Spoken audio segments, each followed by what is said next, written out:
Hi, this is another video from Florida Crafter. Hey everybody, so I recently got a bunch of graphic 45 paper and decided to finish making altering some of the cigar boxes that I had. And I store my beads in these boxes, so one of the limitations of this project is that I can't really do much to the top of the box because I need the boxes to be stackable. So certainly a condition that stretched the bounds of creativity to really do what I wanted to do and embellish the boxes. So here we go. So my first altered box was done with the paper from the Graphic 45 Steampunk Debutante collection, and it's my first time working with this paper, so I was really excited to finally get a chance to play with it. The underside of the box, or the edges of the box, were painted using a Lumiere paint in pearlescent. It's a pearlescent turquoise color, and loved the contrast of it with the colors of the paper. So really thought that looked nice. And then on the top and the front, I used some border. I think I used a EK Success border punch to do a little triangle section in black. So I want to thank Claire for her wonderful idea. She actually did an entire video on glittering, and it sounds like a basic thing, but honestly, when you start to get into glitter, it often comes out hokey and weird, and I love the way that she did, especially on one of her Graphic 45 albums.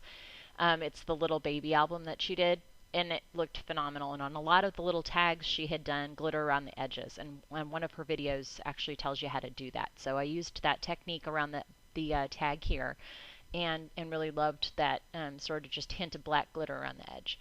And then I used some glossy accents on the actual rose on the tag as well. And on all of my boxes, I tend to use beads on the handle, and most of the time it's to identify what's actually in the box. In this case, it's really just to go with the style of the box. And so I used some of my funkier beads that and charms that went well with this. So this is one of the sides of the box, and I used an old negative frame that I took obviously the film out of, and it's just a tag from the collection. I believe that's the picture back there. Added glitter to the frame and kind of grunged it up a little bit, and then added, of course, the flower and a little key to make it look more complete. I loved that little design. I actually did a different one on the other side, which I'll show you here. So similar technique on this one. It's a little grungier, and I added some actual watch parts that I took out of some old watches to embellish it in a little bit more steampunky look. So this is the back of the box, and I fussy cut out a bunch of the, I guess they're moths. I think they're moths from the Time Flies page, and then used some glossy decoupage, glossy, semi-glossy really, paste over the top of them to give them a little bit of a sheen, but not over the top.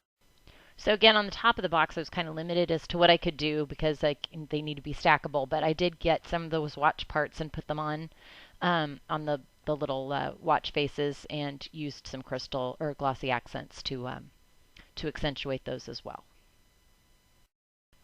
Not sure how clearly this came out on the picture, but I used a little bit of copper metallic dimensional paint to accent the earrings and the connector on her necklace, and then used a little bit of glossy accents on the actual face of the cuckoo clock on her around her neck.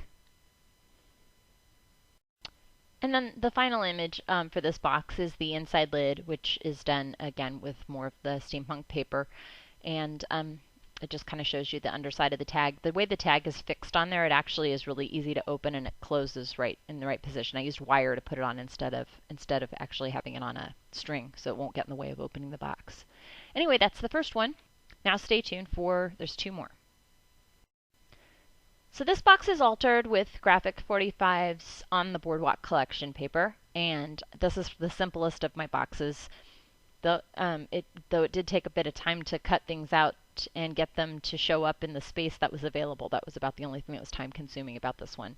Used black for the trim, and you can see kind of how the top's laid out from here. I'll just spend very little time going through this one. This is a close-up of one of the sides of the Boardwalk box. This is just the back of the box. And this is the other side of the box. This is my favorite part of the box, really, is the little handle pull that I created for it with the charms. Just thought it turned out really cute and went nicely with the paper. And then finally, this is just the inside of the lid. And my final box is done with the Graphic 45 collection called Curtain Call. And I focused mainly on the musical aspects of it.